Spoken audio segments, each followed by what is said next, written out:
Hey guys, let us begin with the Inside Current Affairs for Prelims Insta PT30. We are doing the September month CA.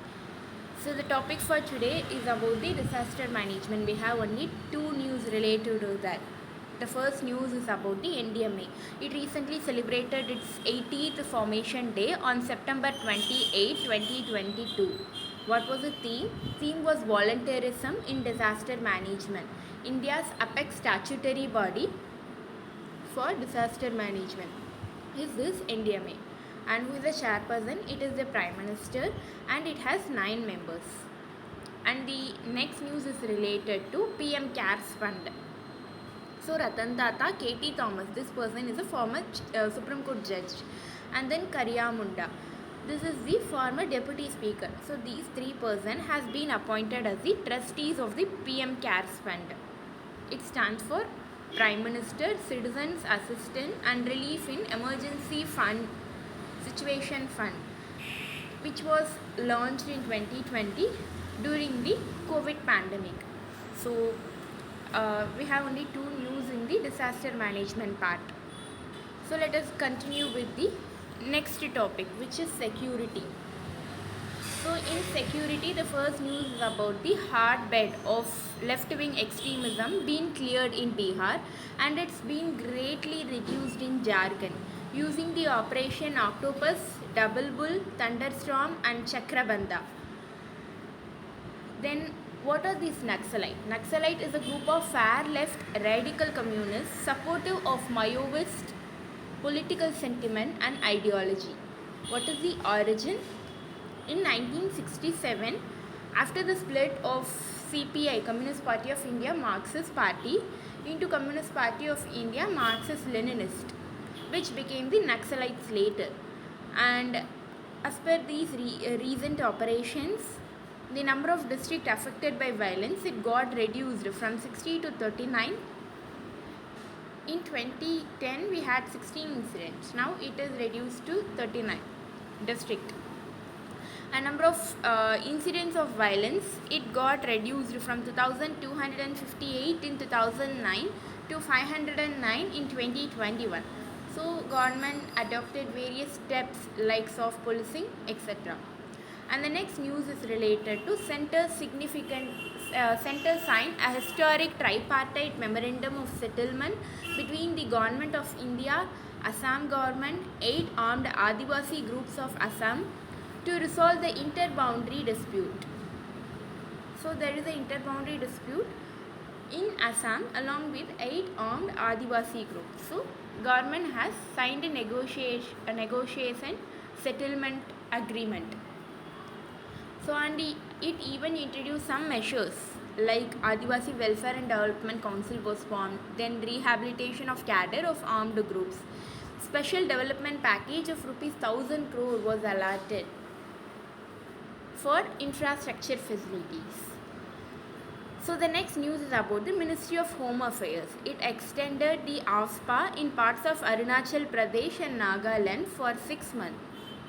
So what is this AFSPA? It is the Armed Force Special Power Act, which was enacted in 1958, which gives sweeping power to the armed forces. And under the disturbed under section 3. So under this particular section,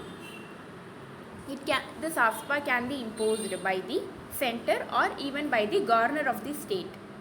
So we also have to know this fact that Tripura was revoked of the AFSPA in 2015 and then Meghalaya in the 1st April 2018. And the next news is related to 100 people linked to Popular Front of India arrested following searches by NIA in connection with anti-terror activities. So what is this Popular Front of India? So this is an Islamic non-profit organization in India formed in 2007 as a successor to NDF, National Development Fund.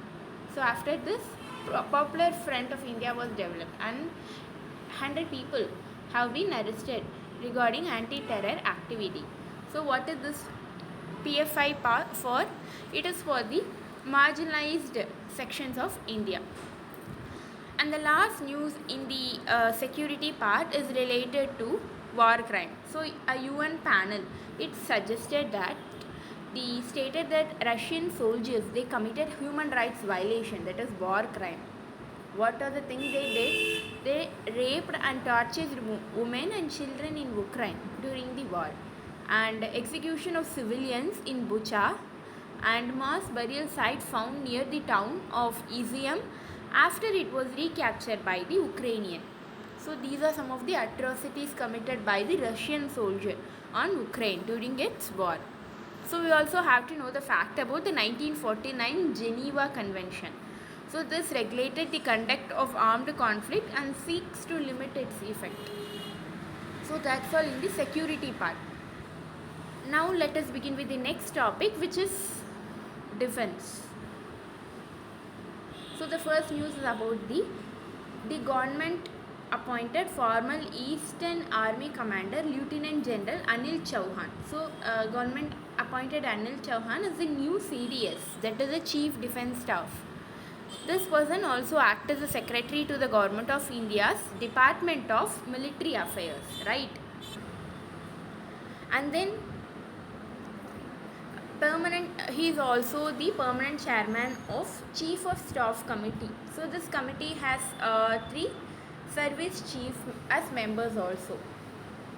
And CDS also acts as has advisory role in the Nuclear Command Authority. So the new CDS is Anil Chauhan. We have to remember this person. And the next news is about India's defense export. It recently increased by 334% in the last 5 years. Over 13,000 crore of export in 2021 to 22 has happened, among which the private contribution was 70%. Earlier it was 90%. So what are the various government steps to increase it? So FDI limit raised to 74%. Then defense corridors are established in UP and Tamil Nadu. And then Innovation for Defense Excellence IDEX initiative was started. And then Mission Rakshagyan Shakti. This is related to intellectual property right in defense. And then DAP 2022, which is Defense Acquisition Procedure. This is to promote Make in India and Atmanirbhar in defense. So these are the steps which are taken by the government to increase the defense export. And the last news for today is about the PM unveiled the new naval ensign, that is flag, for the Indian Navy in Kochi on the sidelines of commissioning of India's first indigenous aircraft, INS Vikrant.